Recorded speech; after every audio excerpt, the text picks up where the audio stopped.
Welcome to the Literary Apothecary. My name is Kate and today I'm here to do a series review for the Malitu series by Lloyd Dullin. Doing series reviews is always bittersweet for me because I am excited because I'm terrible at finishing series. It's not that I don't want to finish them. I just get so distracted with all the other books going on that I forget to go back to them often. So when I do get to do a series review, it's exciting because that means I finally finished a series. But it's also sad because that series is ending and I grew to love those characters so much throughout the books that it's sad to say goodbye to them. And that's especially true for the Malitu series by Lloyd Dullin. This series is historical fantasy and an indigenous retelling. It has 3 main novels and 1 prequel novella. I'm going to talk about each one of those a little bit in turn as we go through this video.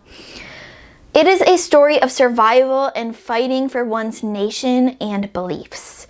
Oftentimes when I do these videos, I do a why you should read this series video instead of just a review like this. But the fact is that these stories are needed to be read and understood and appreciated. These are stories from the points of view from indigenous people, minorities, underprivileged people.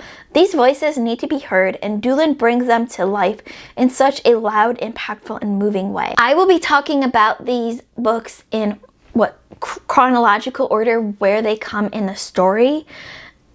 I did ask the author about his preferred reading, what he recommends people read these in order with, and he recommended the prequel novella either come first so you get a taste of the writing and see if you like it, or come last and if you just want more of that world. So keep that in mind as I talk about these.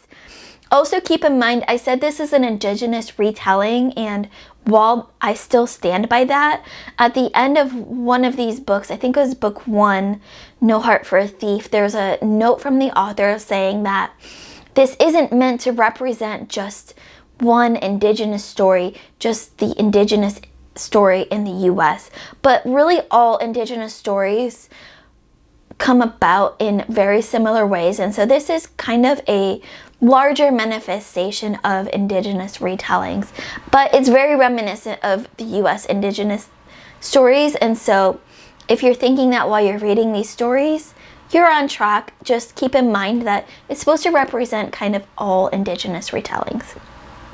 So first we have our prequel novella.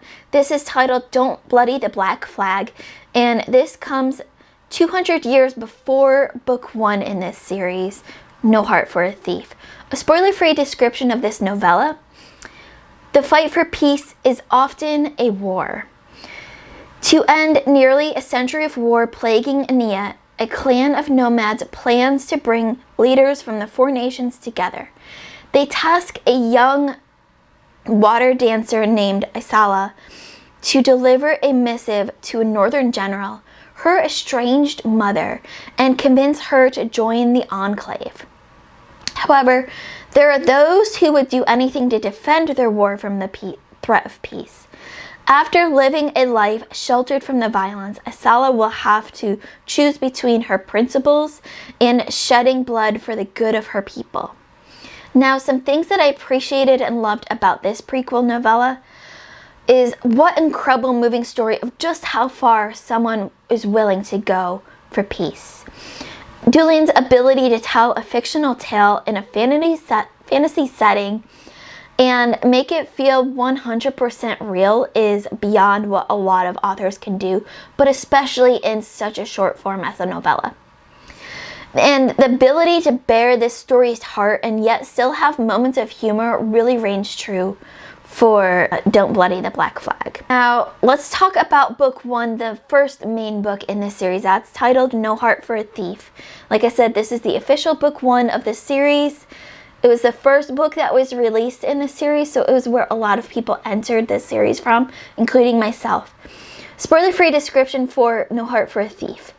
We are the stories we tell ourselves, even the lies. The thief, a great spirit, and her descendants have abused their ability to steal magic for centuries.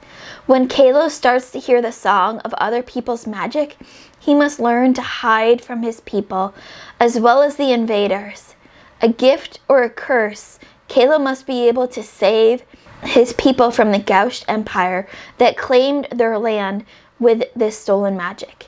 18 years later, Kalo still prays to the spirits, but not out of loyalty or love. He knows better than to rely on those selfish bastards for anything.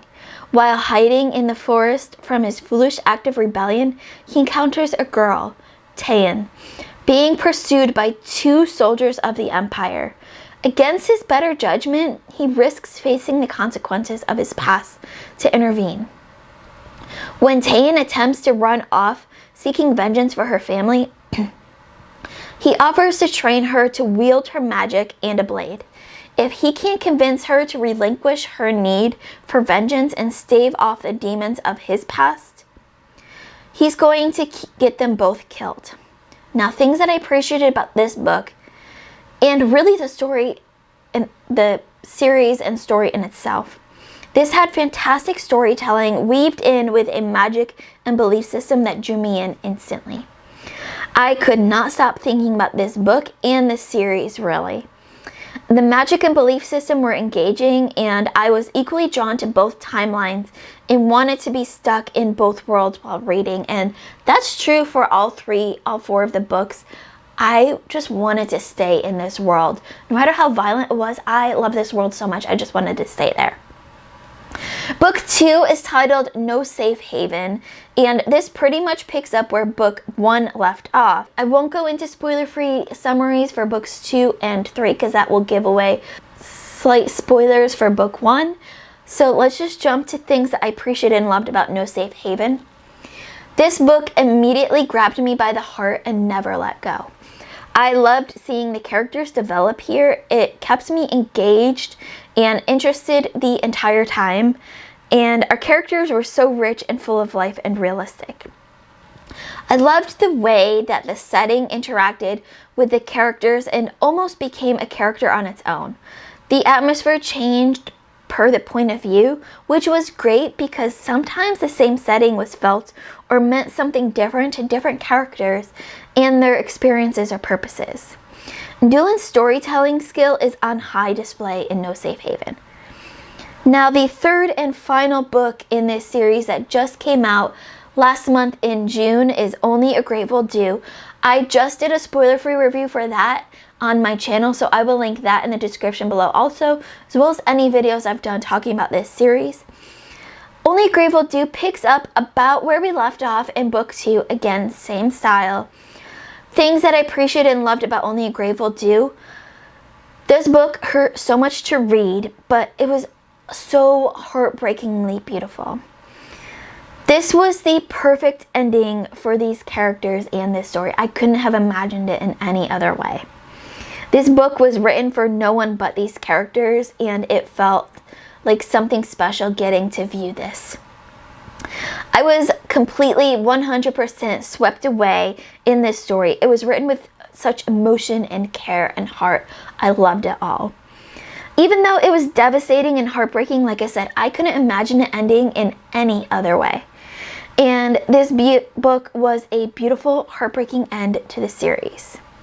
So if you are looking for a historical fantasy series, it's a trilogy with a prequel novella that gives you a little taste of this world and the magic. Something that will completely break your heart in the most beautiful way. Indigenous retellings for all of our indigenous people across the world.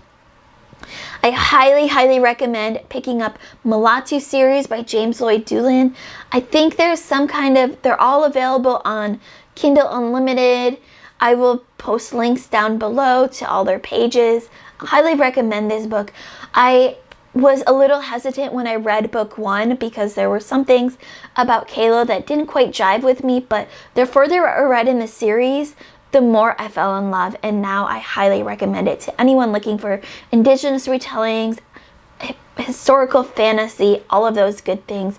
Just well-written books written with heart and care. If you have read this series before, let me know in the comments below what was your favorite book in this series. As always, keep reading, and I love you all to the moon and back.